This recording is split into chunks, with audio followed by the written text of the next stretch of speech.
Somebody have an opinion other than Megan, who I love that she has opinions. God bless you, A for the day. Yeah.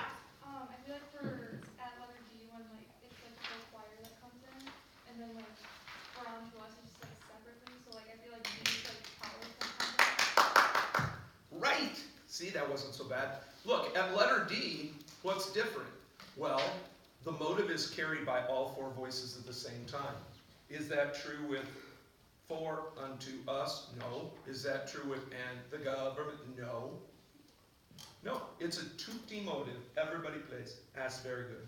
Yay. And you said, so it's powerful. Absolutely.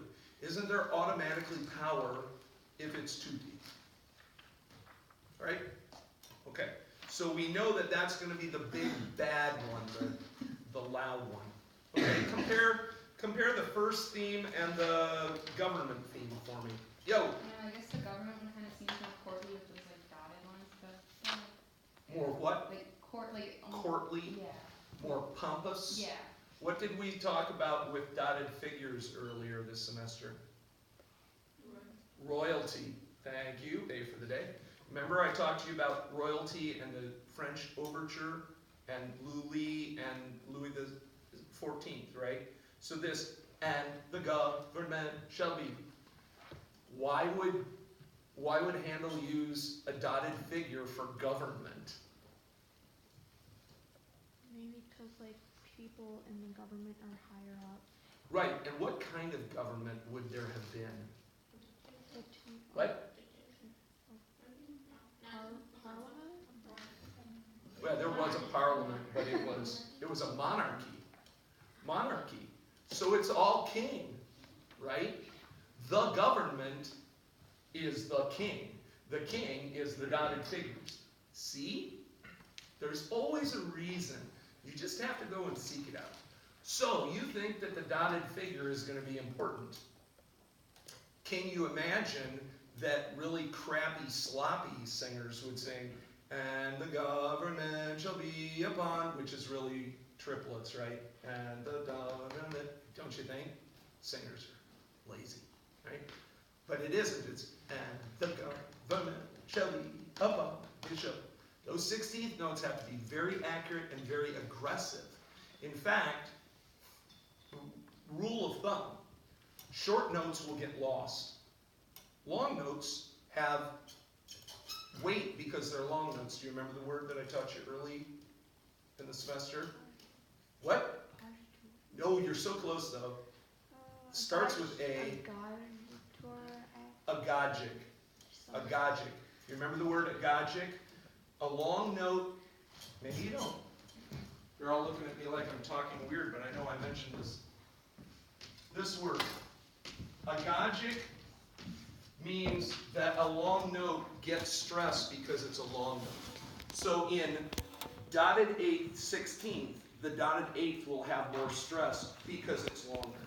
So to fight that, you have to put extra mustard on the 16th note.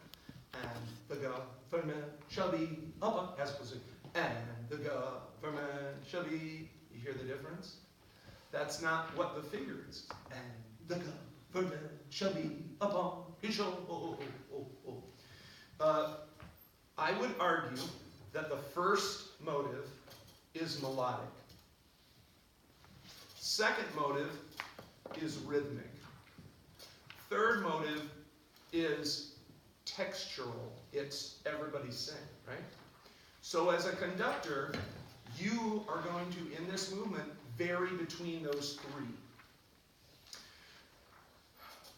You know how I've been at you all semester long, too, to not simply conduct pattern, that you need to be conducting gesture. Listen to the very beginning for a second.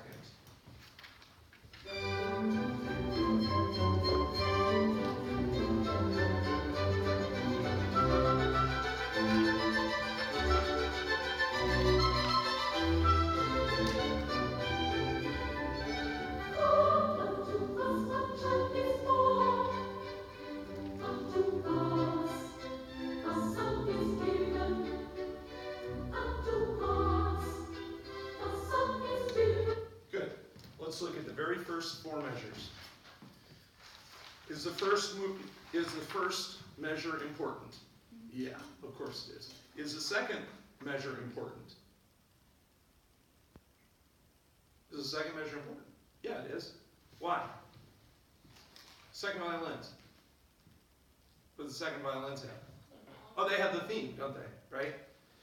Third measure. Is that important? No. Is the fourth measure important? No. This is what I call noodling times. This is Handel throwing a whole bunch of notes in that really just extend something and build to a climactic point. But is there any melody in 3 or 4? Any real motivic import? No. There may be a little bit in the pickup to the bar before A, where we have what I think of as a cadential formula, right? You've all heard that. Bum bum bum bum bum bum ba-dum 4 5 1, right? It's basically a formula. But those other measures in there are nothing. The 3, 4, and 5 ain't nothing going on, is there? Then at letter A, something happens again. Talk to me about A, bar after, second bar after, third bar after. Describe. And hint, look at text. Tell me something significant about this compositional writing. That gives you some clue as to what Handel intends. Anything. Here, I'll even play it for you again.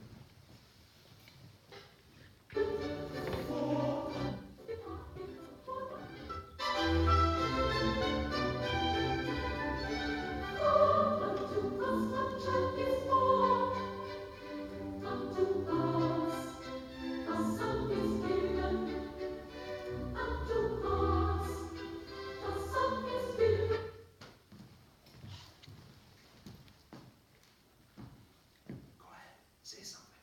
Yeah. The strings are echoing. Right. Very good. The strings are going to echo. What else? What about the motive itself? Is there anything weird about it? Go ahead, Megan. What were you going to say? I was just gonna say it's like the way he wrote it makes it sound like someone's supposed to be heavenly. Good. Good. Yeah. I don't know if this is fully like what you're looking for, but the unto us a son is given, it keeps getting more and more like anxious feeling because it keeps reading. It builds. Yeah. We use sequencing to build suspense or to build excitement. He does that here. Anybody find it weird that the first note is a preposition? For, like I'm out golfing. For, because I just sliced one off the tee. For unto us. Anybody think that's a little odd? Where's the actual, you don't want that, do you? Why would we accent a preposition? Where is the, where does the contour of the motive lead?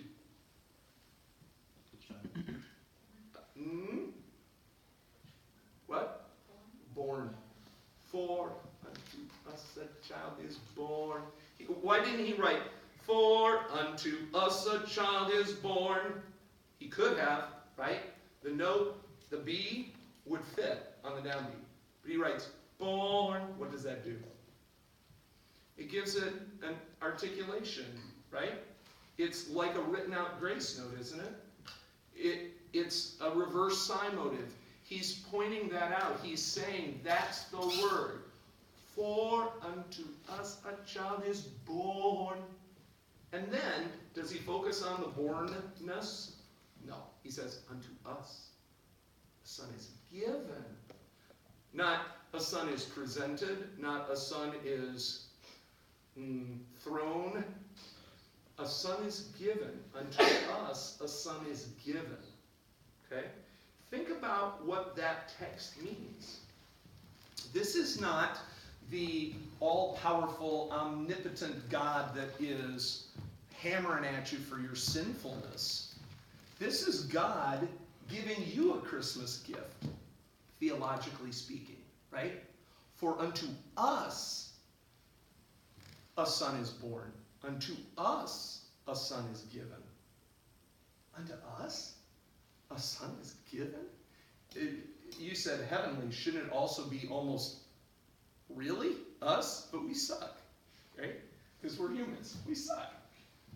So I think of this beginning as incredibly elegant. Think about if God is going to give you a present, isn't it going to be the most beautiful, most ornate, most perfect present you've ever gotten in your life? Wouldn't you be like,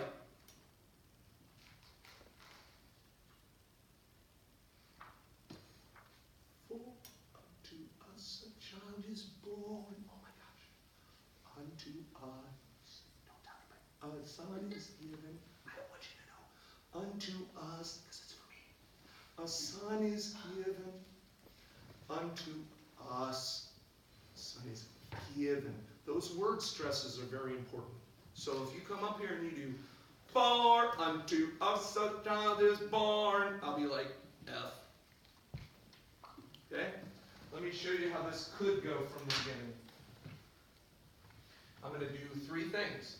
First of all, the musical motive that the strings play in first and then in second. Then I'm going to show you noodling. And then I'm going to shape the phrase of the sopranos. Okay?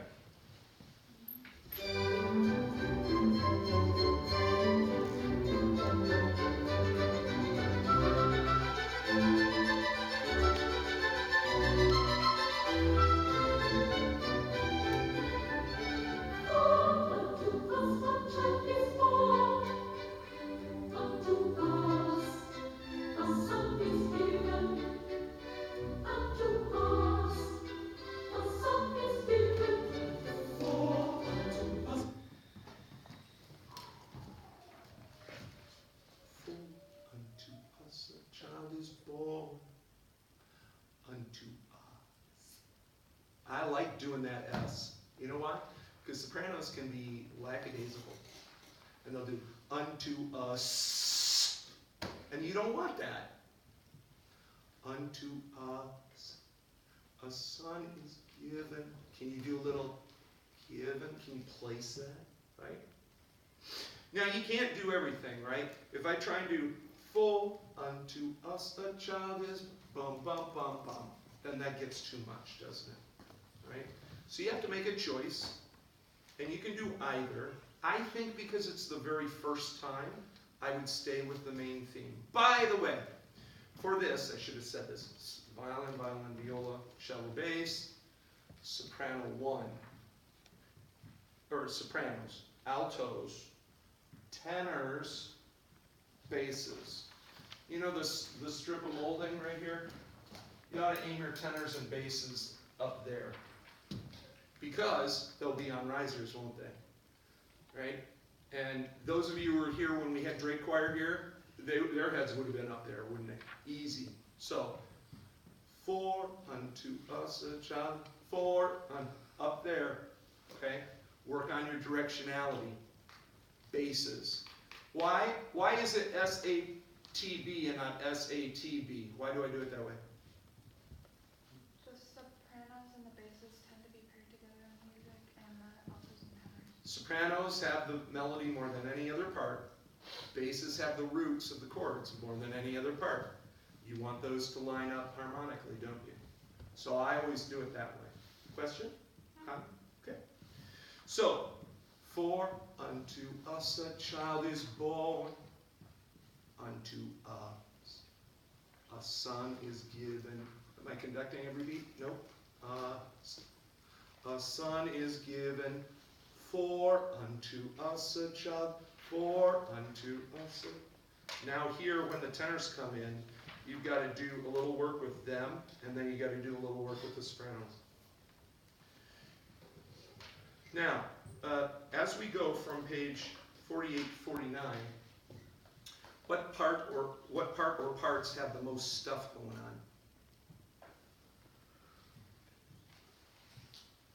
48 into 49. Who's busiest? So sopranos, right? They've got all them 16th notes, right? There's a lot going on. Ignore them. Is that the melody? No. You remember when I said bar 3 is noodling? That's noodling. The sopranos aren't advancing the story. The tenors are advancing the story. Your expectation for the sopranos is, for unto us a child is da-da-da-da-da-da-da-da, unto us. They get going. And if they get behind, then you stop and you yell at them. Right? But they should be able to count da-da-da-da-da-da-da-da-da-da-da-da-da-da. That's not really doing anything. Okay? Then at letter B, now we're with the altos. For unto us, and the bass. For unto us a child is noodle, noodle, noodle. Unto us, back in the altos. Right? And that takes us to letter C. And now we need a change. Because our motive is different. We already talked about how this is government and king and dotted figure for king. So what kind of gesture would you expect to see me use? I'm sorry? It's not really GOS because there aren't any syncopations here, are there? But you're warm. Marcato gesture, right? So, unto us a son is given, and the government shall be upon. You're going to want something really sharp and dry, aren't you? Because if I do bum, ba-bum, as a player, aren't you automatically, oh my God, I better subdivide? Right? Immediately. That's what that shows. So you want a huge change in the quality of your gesture from all of this stuff to, and the government shall be upon the shore, and the government shall be, and the government. Okay? So we're going to have that huge change. Questions? Does that all make sense? And now we get to the wonderful part. Let's talk about this text. And his name shall be called Wonderful Counselor, the Mighty God, the Everlasting Father, the Prince of Peace. What kind of God are we talking about here? Come on. I haven't told anybody that they were wrong today in this room. Men's choir, I did a lot. Yeah? The powerful, merciful God. Powerful, merciful. Which do you think is more important, powerful or merciful? Powerful? At this point, yeah. Really? The rest I of think it. so because it's almost a coronation march. I mean, Maybe. Powerful to me indicates dominion over. Here we're saying he's wonderful. He's a counselor. Is a counselor frightening? Not that powerful is necessarily frightening, but I think it leans, right? Okay, mighty God, fair. But the everlasting Father, Prince of Peace. I think this is maybe not merciful, maybe loving, maybe giving, back in the notion of giving us this gift, right?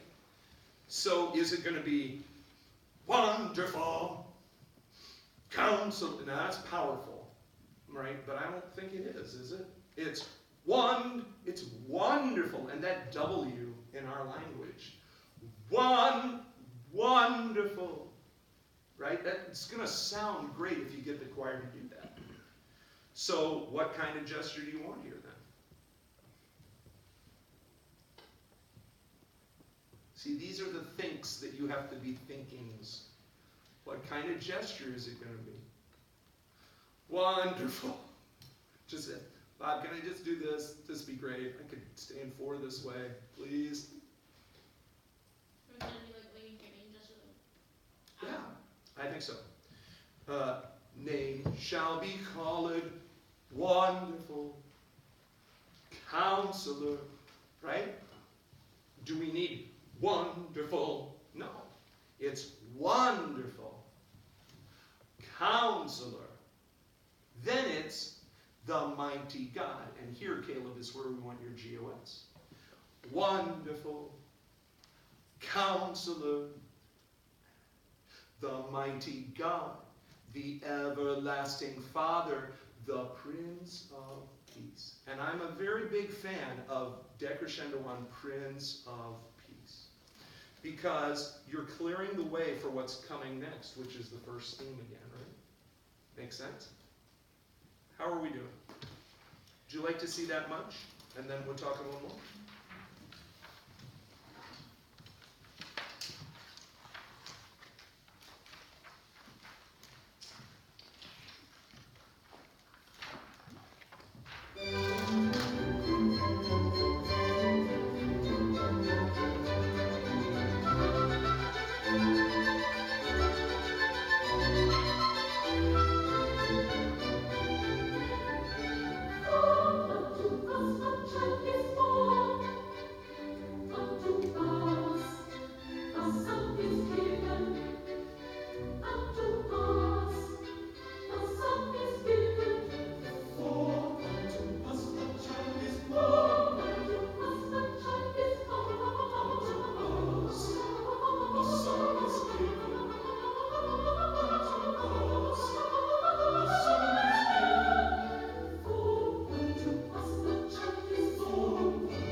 Forgot one of my favorite gestures. We can't forget about our friends here. Before D, what I do. Right here. And it's this. It's you effers play. That's what it is. It's name shall be ba-da-da-da-da-da. It's like electric shock therapy. You're going to play, and you're going to play now, and you're going to play big.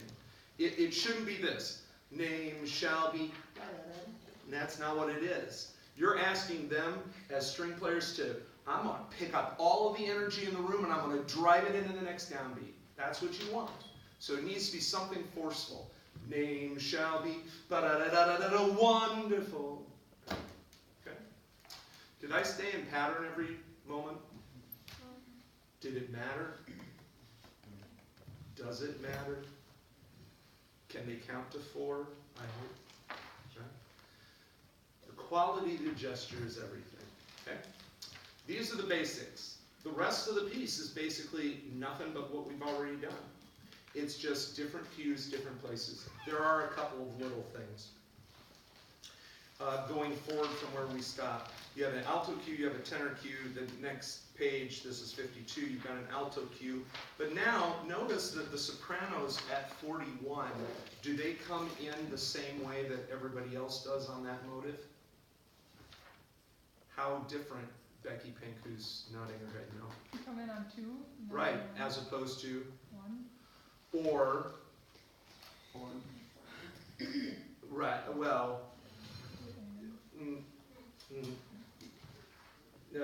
for unto us, it's on the beat, not off the beat, right?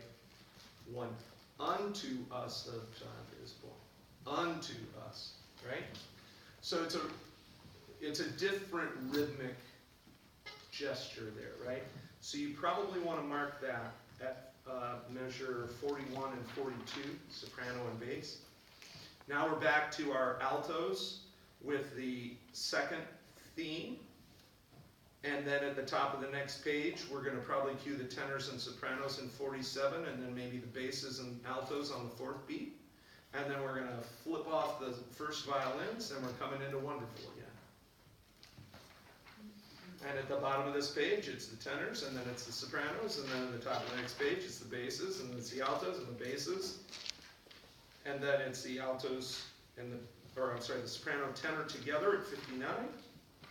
And then the tenors at 61 have the second theme. Sopranos, alto bass, soprano tenor, flip the violins off, letter F. We're clicking along, it's all the same. Top of the page.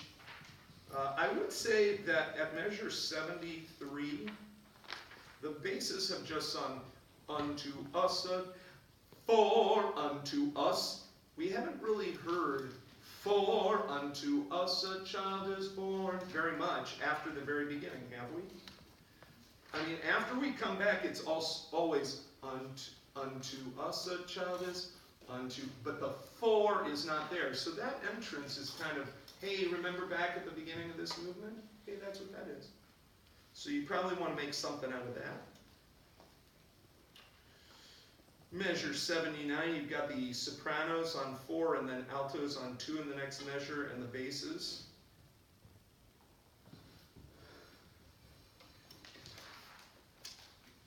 By the way, there is no retard.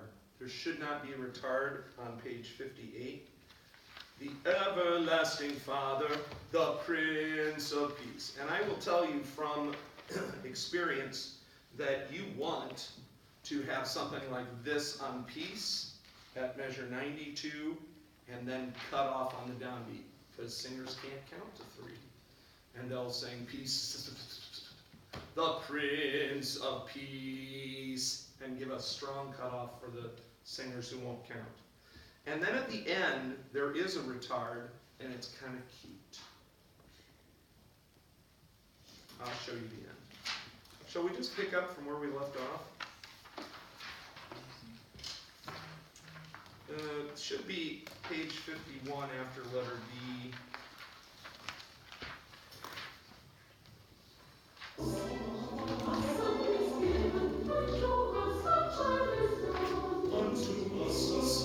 Alto. By the way, it's piano, it's not loud.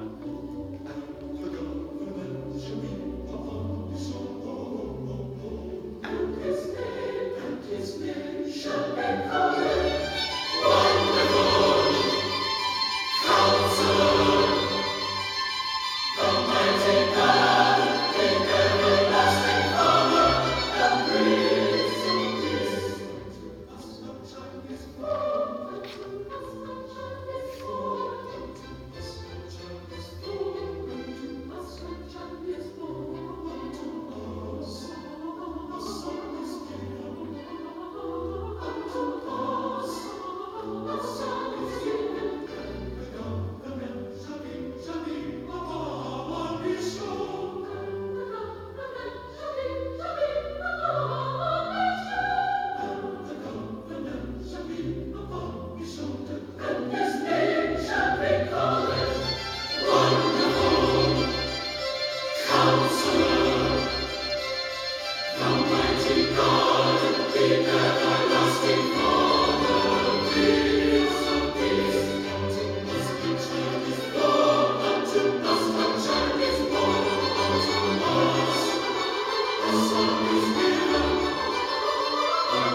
You subdivide just the 1 to N.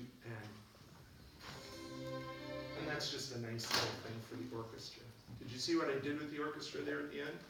So we have Da da da da da da da bum bum bum bum bum bum bum bum bum bum. The second violins get a little love in measure 93.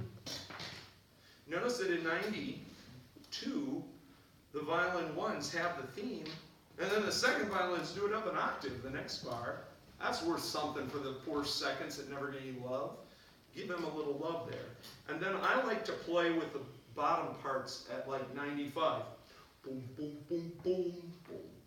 Boom, boom, boom, boom, boom, boom, bum, bum, bum, bum, bum, dum, bum, bum, bum, bum, bum, bum, bum, bum. Something like that at the end. What do you need to know that you don't know? I think I have been exquisite in my explanations. Do you understand what I mean now about the concept of conducting the gesture or conducting the meaning of the phrase as opposed to just being metric? That's what conducting really is. That's what you'll focus on a lot next fall and a lot next spring, is any monkey can learn how to conduct a 4 pattern. It doesn't show you anything.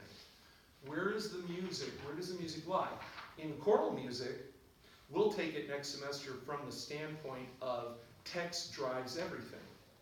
That's the difference between instrumental and choral. In choral, we have words, and those words have meaning. And so, what's the point of doing words if you're not going to share meaning? So part of my job is to help amplify the meaning by showing which words are important and showing how those words work syntactically with the other words, right? In instrumental music, I think that the first, because there are so many more parts typically, there's more to listen to. It's more of a mosaic. So there, your responsibility is to make sure that you and the audience hear the really important parts, because there's always stuff going on, right? But can we make sure that we're hearing the baritone, the bass clarinet at this one spot where they have this really wonderful lick? Meanwhile, the flutes are going, who cares? They may be loud, but it's really the bass clarinet lick that's the important one. I think there's a hierarchical thing that you'll deal with in instrumental conducting that matters. Either way, it's not about conducting 2, 3, 4. That is worthless. Okay? So I would encourage you in this to find as many places where you don't conduct a beat at all as you possibly can. I like to joke about it all the time. If you've sung for me, you know I'm like, it's in 4, I'm going to conduct it in 2, I'm just too old, I don't have that many more beats left in me. Well, of course I have plenty of beats left in me. But the point is, why should I do more than is necessary? How does that help the music? Do you go to a concert because the music coming out of this is so great? No. You're there for this. You're there for what you hear coming at you. It's not about this or this. It shouldn't be about the conducting. Now it's true. We go to see these guys that, float around and stuff, but when they're really good, they are showing you the music. They are showing you what to listen for and when they're doing it well. Some of them are just, I wouldn't give a plug nickel for them, because it's, well, true. I mean, a lot of these major conductors, it's kind of a cult of personality, it's about them and about how they look and about how their hair flows and all that, not what the music is or how the music's being served. I have no interest. No interest at all in that. What do you need to know that you do not know so that you can be successful next Tuesday?